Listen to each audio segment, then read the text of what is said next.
Soul Garden. Live, love, be. Hey there, heroes, and welcome to Friday. I think it's going to be a pretty good weekend for most people, but I think it's going to be a bizarre weekend. Let me explain. Now, the moon today has moved into Gemini, where it will stay for most of the weekend. On Sunday, actually, it starts to transit out. And when the moon is in Gemini, and you're in Aries, you are a bit more, let's say, chatty. It's easier during this transit for you to interpret your emotions because literally the emotional consciousness part of yourself and the intellect consciousness have come together.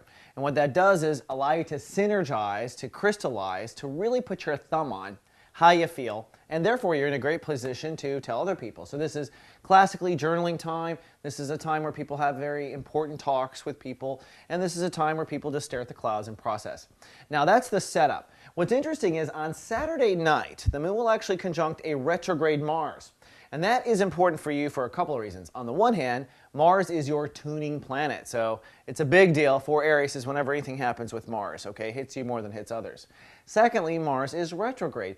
Thirdly, the moon is crossing Mars. So the way I add this all up is, a retrograde Mars does literally mean that things will be reenacted.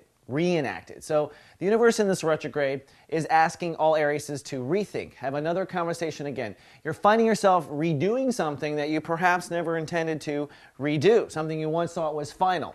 And most of the time this is in actions, even though this has to have in communication. Sometimes this is a renegotiation of a contract or a rewriting of a contract, and it's in the house of communication. So basically, you're being asked to kind of rethink through certain things up until the end of the month when Mars goes direct on January 31st. And this is the one time in that retrograde where your emotions will get stirred up with whatever this redoing is or this recommunication is. Now, I would bet 8 out of 10 chances, 8 out of 10 times, or 8 out of 10 Arieses, that this will probably be a conversation with someone you thought was already a closed issue or you thought was complete and you're being asked to redo it. Either way, it's interesting. And then on Sunday, the sun actually moves into Aquarius at 0 degrees, so it's going to be a weird day following. Just put it out there.